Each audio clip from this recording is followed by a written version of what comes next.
Hey Super Cruisers, it's Kevin and Frank from Cruising with Wheels. And today we're going to talk about how all that delicious cruise food makes its way to your table.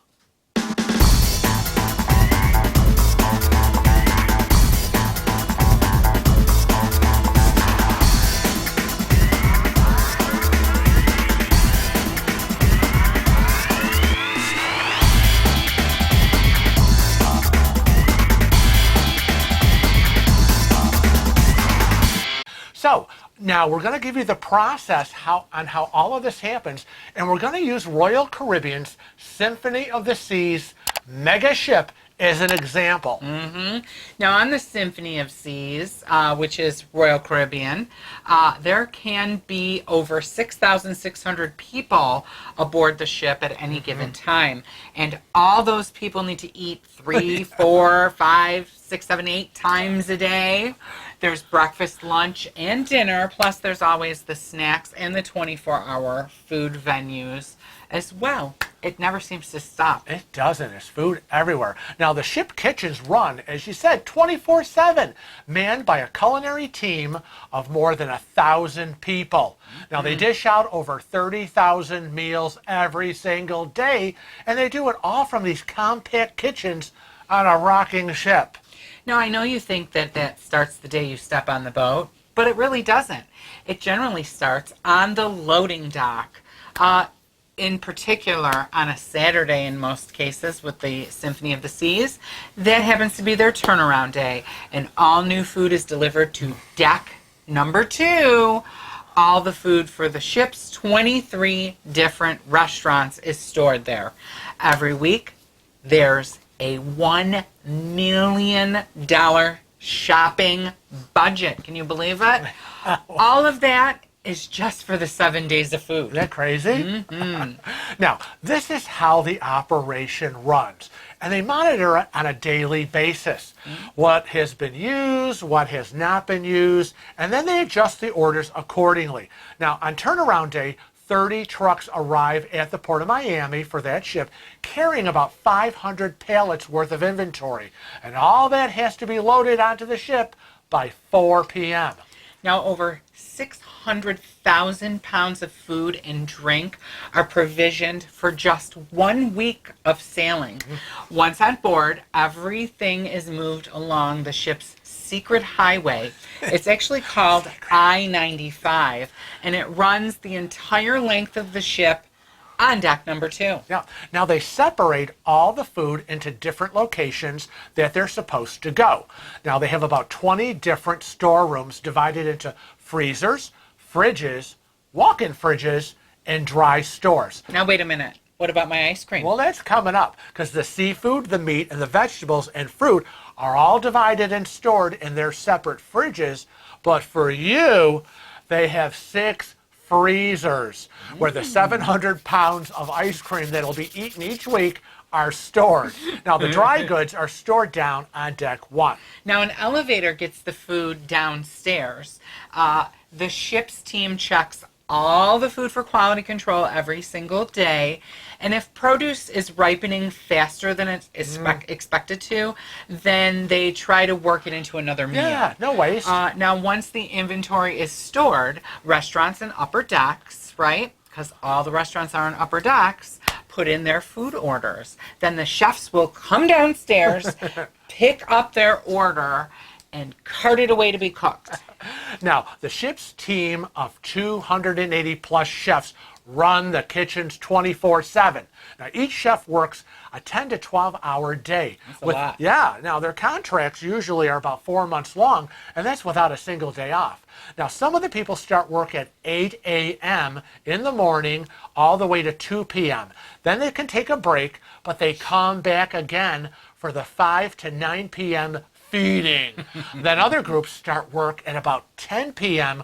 through the night to 10 a.m. in the morning. So they cover day and night productions. Yeah, and chefs on board cook up nearly 100 different menus every single week.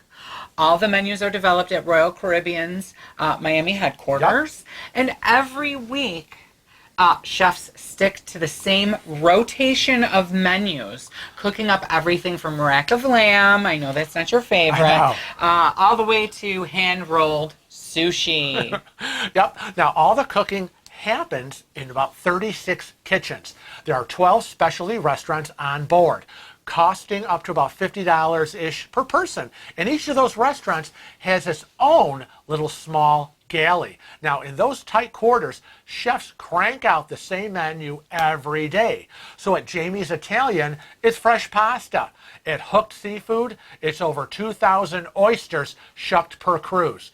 But the largest amount of food is reserved for the main dining room, which spans 3 decks and serves up to 6,000 people every night. Now I'm going to head back over to I-95 and tell you all about that, because off of I-95 there's actually a butcher shop.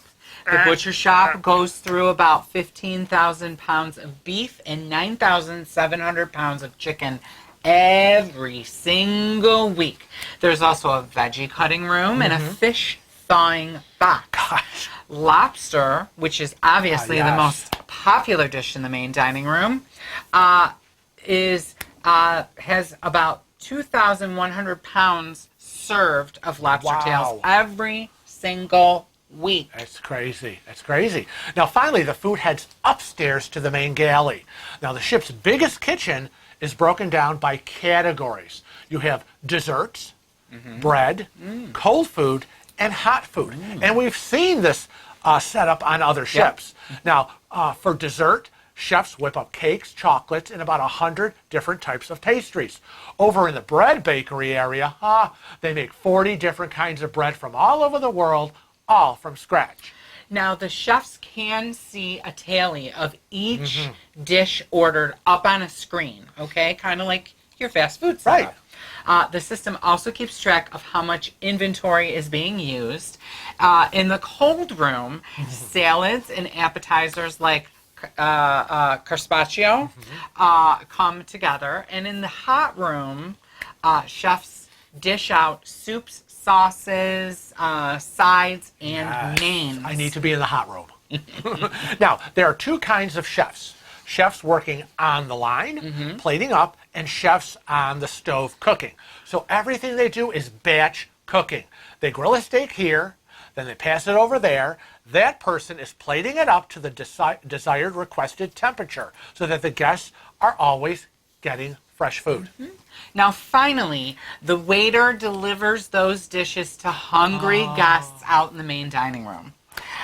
Between the chefs, the inventory crew, waiters and waitresses, and dishwashers, it takes a team of almost 1,100 people to keep this massive operation going. Together, they cook nearly 11 million meals a year. I know. So don't complain what's going on in your home kitchen. Think about these people. And remember, they're all doing it on a moving ship.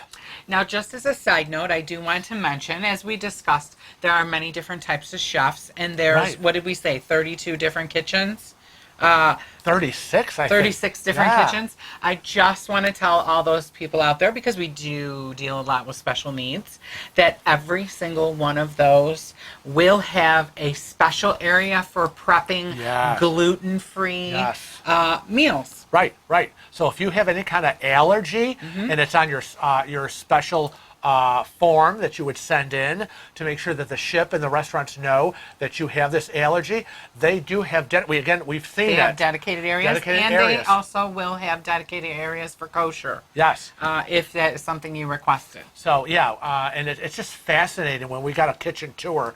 It's just amazing. You just can't believe it. So we hope we've given you an idea of what goes on kind of behind the scenes from the beginning. You're checking in at the terminal and you're getting on board and you're all excited, and you're not realizing what goes on to get the food to your plate and your table and A lot your that goes mouth. into It does. It's crazy. A lot of people behind the scenes working it that you don't realize. We want to encourage you not just to watch our videos on Facebook and YouTube, but become a regular Cruising with Wheels family member. It's fairly simple and it is free. You just need to click that subscribe button and don't be a ding-a-ling. Hit that little bell to get regular notifications of when our videos go live. And remember, we're also on other social medias like Facebook, Twitter, Instagram, and Snapchat. But until next time, we want to remind you all to travel safe and cruise often.